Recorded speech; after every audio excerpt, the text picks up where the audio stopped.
Mike Brown, the former FEMA director. Joining us here is the former FEMA director. History, I think, was very unkind to you, my friend. Very unkind. Mr. Brown, thanks for being with us. This is Michael Brown Unplugged. Hey, welcome everybody to this edition of The Situation with Michael Brown. So we finally get it. House Speaker Nancy Pelosi has confirmed that the House is going to vote to send 2 articles of impeachment today, Wednesday, against President Trump. So in a statement, the Speaker said that Americans, quote, deserve the truth and the Constitution demands a trial. She says that the House will vote to transmit the articles. By the time you listen to this, they may have already done that this morning. Abuse of power and obstruction of Congress, as well as naming the House impeachment managers ahead of the Senate trial. Now let's back up for a second, because she says that the Constitution demands a trial. The Constitution does not demand a trial. The Constitution demands that once the House of Representatives votes to impeach a president, those articles are transmitted to the United States Senate. The Senate at that point, now there are customs, there's precedent, there are some Senate rules about how impeachment trials are conducted, but there is nothing in the Constitution that requires a trial.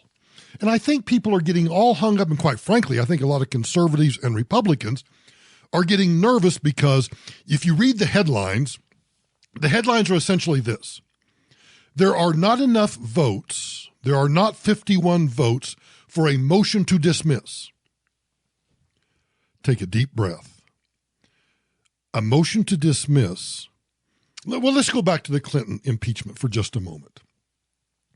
In the Clinton impeachment, which was about perjury, not about sex with Monica Lewinsky, but about perjury, there were in the Senate rules a motion to dismiss. That was included in the rules of procedure that the Senate would consider when they undertook to start the trial of Bill Clinton.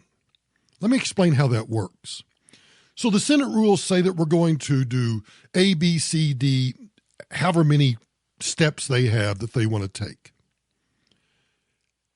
In the Clinton impeachment rules, there was a rule. Now think about this. You got to remember, these are Democrats. In the Clinton impeachment, Democrats controlled the Senate. So in those rules, they put a provision that when the articles of impeachment came over, virtually at any time, even before the managers, the House managers, which included people like Lindsey Graham, a friend of mine, Asa Hutchinson, who is the current governor of Arkansas, these House impeachment managers were to present their case to the U.S. Senate. At any time prior, during, or after the managers presenting their case, any senator could make a motion to dismiss. That's the same thing that's going on here. But how many remember that indeed Democrats made a motion to dismiss before the Clinton impeachment trial really got into witnesses or anything else? And that motion to dismiss failed. It failed. They couldn't get enough Democrats and enough Republicans to join to dismiss the impeachment trial, in essence, before it even started. So they actually conducted a trial, and they had witnesses.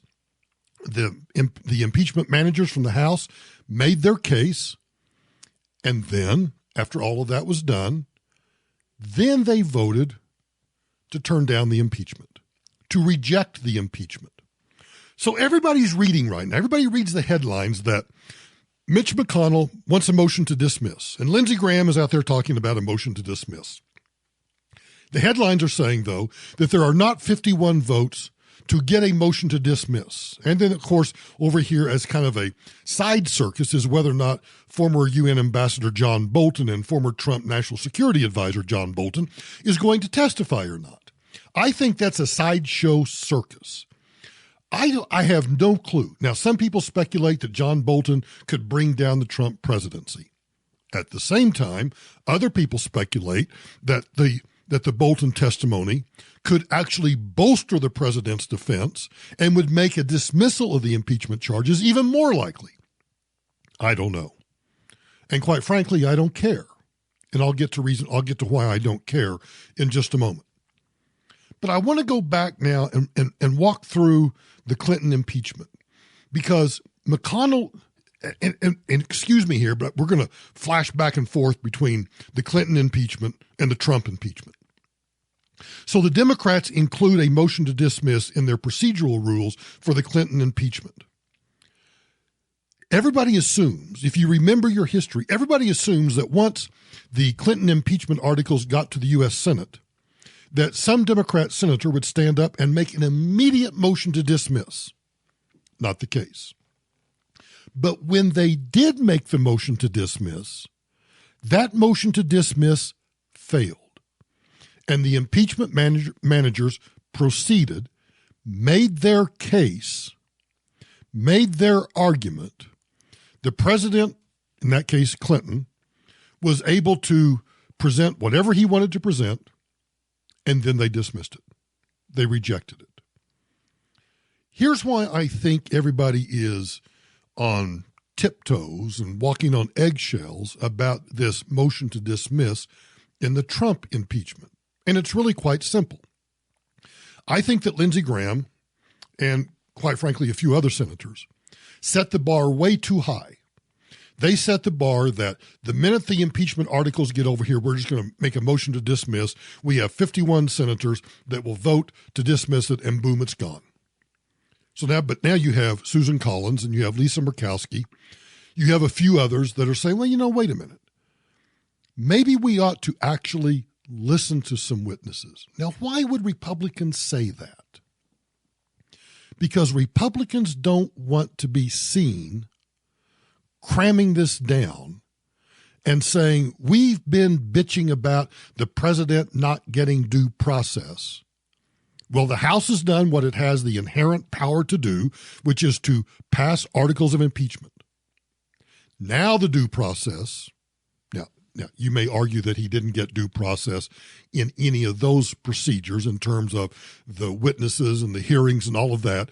And I could actually, I think, make an argument that he did not get due process in that regard. But that's for another podcast. And quite frankly, I think that's old news.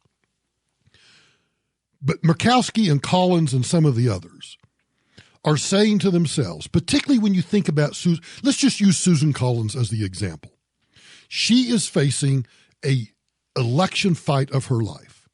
If she's to return to the United States Senate, she has, much like Cory Gardner here in Colorado, she has to walk a very fine line between, and she may in her own mind, I don't know, there's no indication of this, but in her own mind, she may think that these articles of impeachment are a bunch of hogwash, and she might actually personally be ready to vote on a motion to dismiss as soon as the articles show up today or tomorrow or whenever.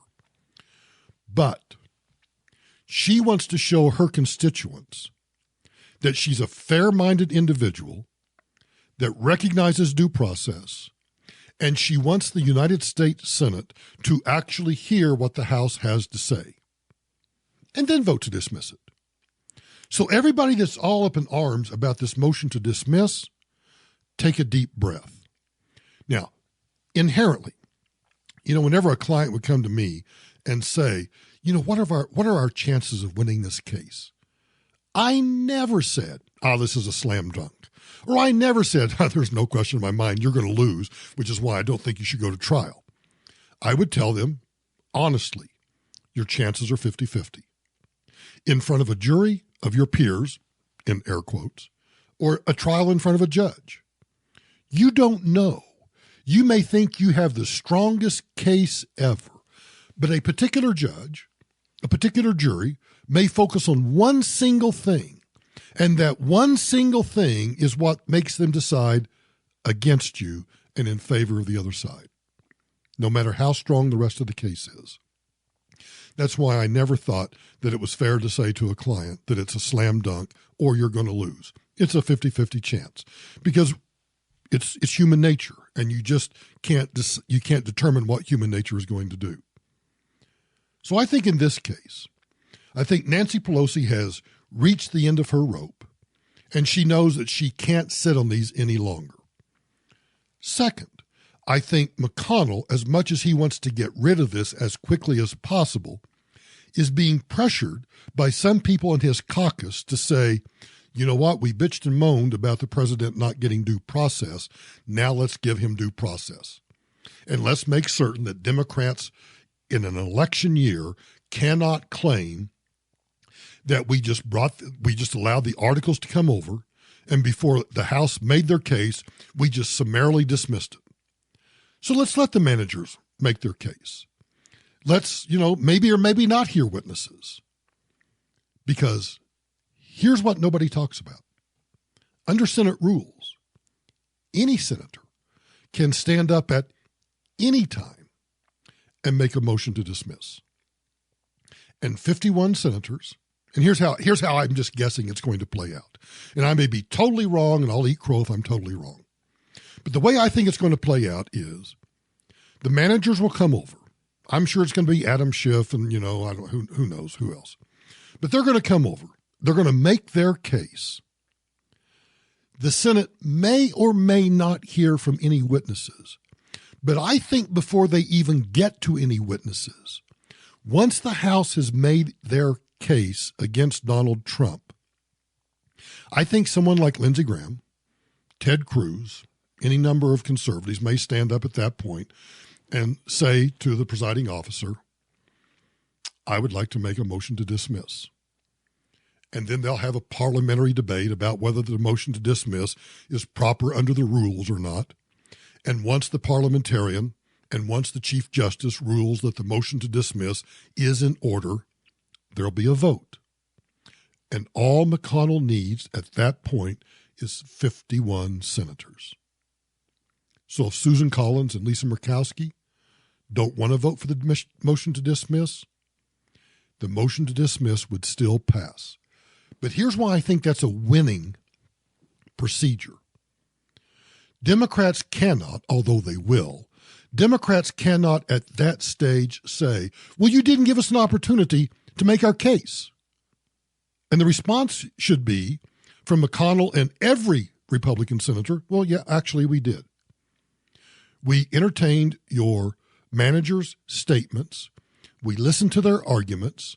And based on, this is like in a trial, you have a motion for summary judgment. And a motion for summary judgment in layman's terms is this. Your Honor, everybody agrees on this set of facts. We all agree that the sky is blue, the sun rises in the east and sets in the west. So if we all agree on those facts, let's apply those facts to what we believe the law says. So the person making the motion for summary judgment is basically saying, under the law, these facts would demand, Judge, that you rule in our favor before we go to a trial and summarily dismiss this case. That's a motion for summary judgment in layman's terms. And that's similar to what the motion to dismiss is. The motion to dismiss is saying to all of the senators, we've heard the case. We've heard what the witnesses testified to. We don't have to have them testify again. We have the transcripts. So we know what they said, and we know what the argument is. So in essence, at that point, Lindsey Graham should stand up and make a motion to dismiss, similar to a motion for summary judgment in a trial, and say, we've heard the arguments. We know what the witnesses are going to say. And based on all of that, we move to dismiss these articles of impeachment, and wham, bam, thank you, ma'am, it's over. I think that's how it will play out. So they voted for the articles of impeachment, my gosh, almost a month ago. This will publish on January 15. It was December 18 when they voted along party lines. And it was then that Pelosi indicated that she would hold off on sending these two articles to the Senate, and she would hold off on naming managers until her caucus, until the Democrats saw how a potential trial would unfold. Well, that's not up to her. She has no say whatsoever in how the Senate conducts its own trial. I mean, virtually, she has literally, she has no control over that whatsoever. She said in her statement, "I am proud of the moral courage of members to honor the vision of our founders for a republic, the sacrifice of our men and women in uniform to defend it, and the aspirations of our children to live freely within it." I mean, come on. Why didn't she just throw in that we all love God, Mom, and apple pie? Now, she has yet to announce who her caucus will send as the impeachment managers. But as I said earlier, I think it will be Adam Schiff and probably House Judiciary Chairman Jerry Nadler. I think they will be the ones to make the case. And I think the reason for that is Schiff is considered the architect of the inquiry. He led the depositions of the witnesses to build a case against Trump and then actually held hearings. Nadler led the committee that drafted the 2 articles of impeachment that were passed in the House last year. So after almost a month of delay, I think Pelosi is facing mounting pressure from both Republicans and Democrats to get this over with. She's been trying to force McConnell to make concessions, but McConnell has just refused so, and I think rightly so. She has can you imagine? Think about, let's reverse this. Imagine that Mitch McConnell decided to start telling Nancy Pelosi how to conduct the impeachment inquiry. She'd throw she'd throw a feces fit. So McConnell has stood firm, as he should, because the procedures of a Senate trial are solely within the purview of the United States Senate. Now, today, as I'm recording this, McConnell has disputed the notion that witnesses should be called during the trial. Before that, he had said that he wants to follow the precedent set during the 1999 impeachment of Clinton, which did not feature an initial vote to call witnesses. But in that case, later, 3 witnesses were subpoenaed in closed-door testimonies. That may or may not occur here. Quite frankly, I don't care. But on the Senate floor Tuesday, he said this, McConnell, "If the existing case is strong, there's no need for the judge and the jury to reopen the investigation. If the existing case is weak, House Democrats should not have impeached him in the first place." Well, give me an amen and an amen. He then went on to say that the argument about calling for more witnesses, including John Bolton, he points out that shows that Democrats do not show confidence in their case. Clearly, if they had felt strongly about their case, they would have waited for the Bolton and the other witness cases to go through court to test executive privilege about whether or not they could be compelled to testify. And then McConnell adds that the Constitution gives the sole power of impeachment to the House. And if a House majority want to impeach a president, the ball is in their court, but they have to do their work. Schumer, on the other hand, is trying to defend what the House did. Schumer said in a statement, "All we're asking for is the president's own men, his appointees, to come forward and tell their side of the story. The American people want a fair trial in the Senate. The American people will be able to tell the difference between a fair hearing of the facts and a cover-up." Well, you know what? The job of creating the case is on the House. If they thought that Bolton or you or Michael Brown or anybody else was key to mounting an impeachment case against Donald Trump, they should have taken the time to let those cases wend their way through court for a decision about whether or not they could be compelled to testify. Then one last statement I want to make. The abuse of power. I don't think abuse of power is going anywhere. But the obstruction of Congress, that one pisses me off. The obstruction of Congress is basically Trump saying, I'm going to invoke executive privilege. I'm not going to turn over these documents. I'm not going to allow these witnesses to appear. That is his prerogative. That's why we have 3 separate but equal branches of government. That's why we have separation of powers. And the mere, as Professor Turley said when he testified before the House, the mere act of exercising his power of executive privilege cannot be an obstruction of Congress. Because, and if that's the standard for obstructing Congress, every single time that a president says to Congress, well, I'm not going to do this, or I'm not going to do that, or I'm not going to let this person testify, or whatever, we'd have presidents be, including Barack Obama. We would have every president in our lifetime being impeached every other month. Every 90 days, we'd have an impeachment. Because that's how the separation of powers gets exercised. Congress says yes, presidents say no. Or presidents say yes, and Congress says no. It's a give and take all of the time, and the arbiter of those disputes are the courts, the judicial branch, that third but equal branch of government. So, as you're listening to this, we'll see whether or not the articles actually get transmitted today, and we'll see what McConnell says in terms of the timeline of the trial and the rules of procedure for the trial. But everybody else, let's all just take a deep breath. Thanks for joining me today to talk about these impeachment articles and the Senate trial. Be sure and drop me a line if you'd like to comment about this. You can find me on Twitter. Please follow me on Twitter at Michael Brown USA, or join me on Facebook. If you go to Michael D. Brown on Facebook, we have, for the podcast, we have a separate group inside that page, which I would ask you to join. You can always follow the show at The Situation with Michael Brown. And if you haven't already, don't forget to subscribe to The Situation with Michael Brown on Apple Podcasts, iHeart, Spreaker, Stitcher, Google Podcasts, wherever you're listening to this right now. Be sure and just hit that subscribe button. And I'd really appreciate it if you like the podcast of giving a 5-star rating on iTunes and leave a positive review. The Situation with Michael Brown is written by me and produced by Right Turn Media. Marketing and social media is done by Whole Crowd. Thanks again for listening. I'll talk to you tomorrow.